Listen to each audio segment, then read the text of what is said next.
বন্ধুরা, নুডলসের মধ্যে কোন নুডলসটা সবচেয়ে ভালো কোন তো? স্যুপের মতো করে পানির মতো যেটা হয় সেটা ভালো, নাকি শুকনা শুকনা যেটা হয় সেটা আপনাদের কাছে বেশি ভালো? এবং প্রোটিনের ক্ষেত্রে কোনটা বেশি ভালো? পানি পানি স্যুপের মতো যেটা হয় ডিম দিয়ে পানি পানি করে যেটা হয়, এই যে যেটা খাচ্ছি আমি, এরকমটা কাকের কাছে ভালো লাগে, কাকের কাছে ভালো লাগে না? আর প্রোটিনের ক্ষেত্রে কোনটা বেশি ভালো? আপনার কাছে আমার একটা প্রশ্ন থাকলো, যদি কেউ জেনে থাকেন অবশ্যই বলবেন।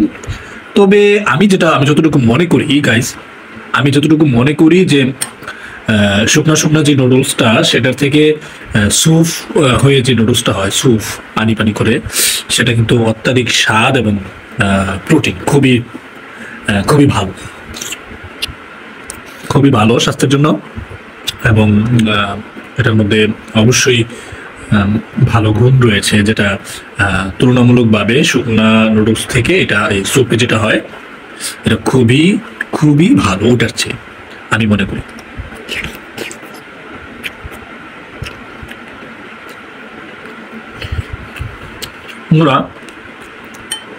আর এই নুডলসের সাথে যে স্যুপ হয়ে আসে নুডলস সাথে, এটা কিন্তু ওই শুকনা নুডলসের স্বাদের তুলনায় এটা কিন্তু একটা ভিন্ন একটা স্বাদ তৈরি করে।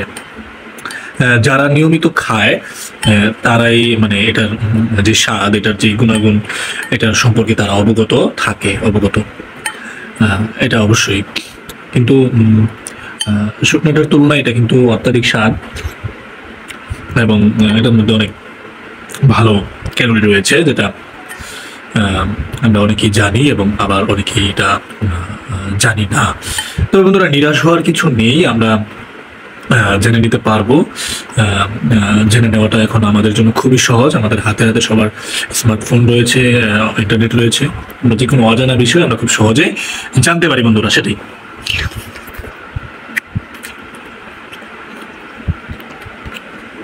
বন্ধুরা,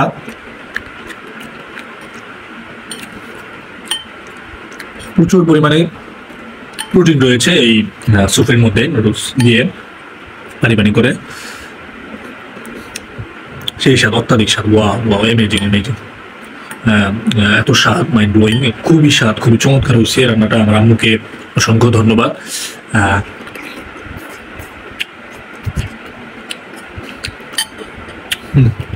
ভালো হয়েছে, খুবই ভালো।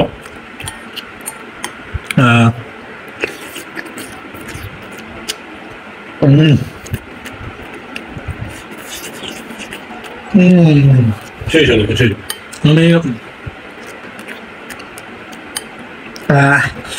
কাঁচামরিচের সাথে ডিম আর মশলা তো অবশ্যই দিয়েছে,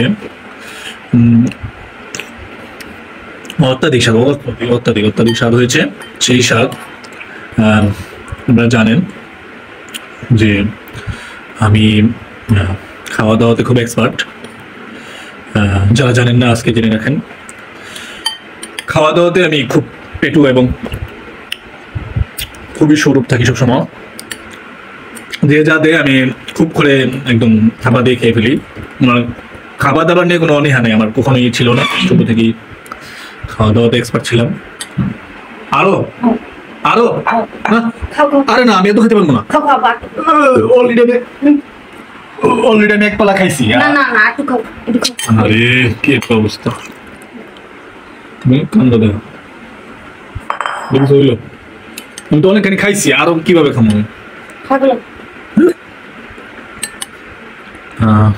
বন্ধুরা, আমি বড় পেলা দিয়ে এক পেলা অলরেডি আমি খেয়ে ফেললাম। আমার আম্মু আরো হাফ পেলারও বেশি স্যুপ আমার জন্য নিয়ে আসছে। আর আমি বলেছিলাম যে আম্মু আমার ক্ষুধা লাগছে, কিছু খাইতে দাও। আমি বললো যে একটু ওয়েট কর, আমাকে 10-15 মিনিট 20 মিনিট সময় দেয়, আমি নিয়ে আসতেছি রেডি করে। যেই কথা সেই কাজ, আম্মু রেডি করে প্রস্তুতি নিয়ে স্যুপ তৈরি করে নুডলস আমার জন্য নিয়ে আসছে। এক পেলা অলরেডি আমি খেয়ে ফেলছি।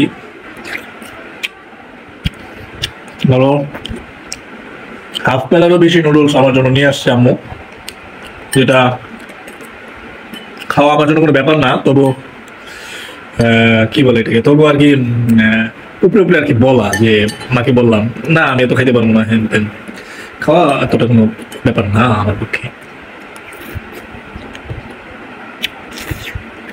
বন্ধুরা, যেটা বলতেছিলাম, এই নুডলস স্যুপ বানিয়ে খাওয়া, এটার মধ্যে কিন্তু প্রচুর পরিমাণ ক্যালোরি রয়েছে, এবং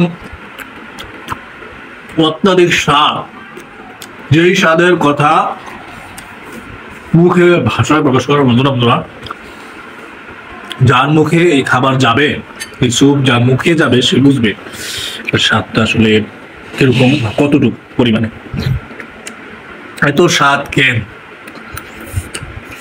বন্ধুরা, এই যে আমি এত স্বাদ নিচ্ছি, এটা কিন্তু আল্লাহ প্রদত্ত, এটা চারটেখানি কথা না।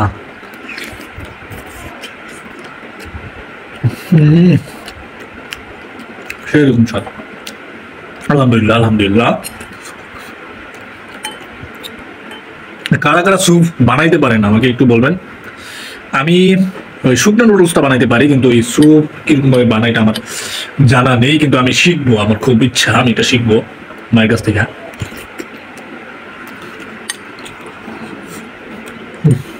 কিন্তু কথা হচ্ছে যে আমার পেট ভরে গেছে, আমি পারতেছি না। বন্ধুরা, আপনারা কি হেল্প করবেন আমাকে?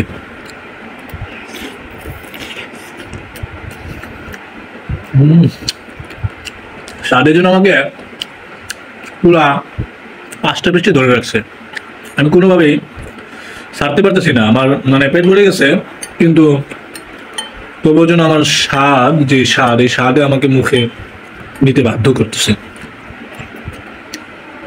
এটাই বাস্তব, এটাই বাস্তব।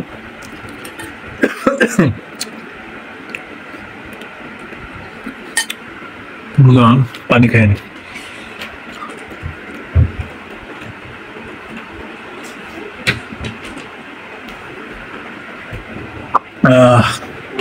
মশারের ভিতরে, ঢাকা শহরে জানেন মশার উপদ্রব খুব মারাত্মক, কোয়েল জ্বালিয়ে বা কোনো কিছু দিয়ে মশা হারানো যায় না। তার জন্য অনলাইনে ক্লাস করতেছিলাম, তো মশারের ভিতরেই ক্লাস করছি, কারণ মশার যন্ত্রণা থেকে মুক্ত পাওয়ার জন্য আর কি, মশার যন্ত্রণা থেকে মুক্তি পাওয়ার জন্য, সেফটির জন্য মশারির ভিতরে থেকে ক্লাস করা, আর ক্লাসের ফাঁকে হালকা নাস্তা, সবকিছুই মশারির ভিতরে, আর আপনাদের সাথে ভিডিও করা, এটা মশারির ভিতরে সেফট। আমি সেফ তো, সব সেফ। আমি যদি সেফ না থাকি তাহলে কোনো কিছুরই আর সেফটির প্রয়োজন হয় না, এটাই বাস্তব। ভিডিওটা লং হয়ে যাচ্ছে বন্ধুরা, আল্লাহ হাফেজ।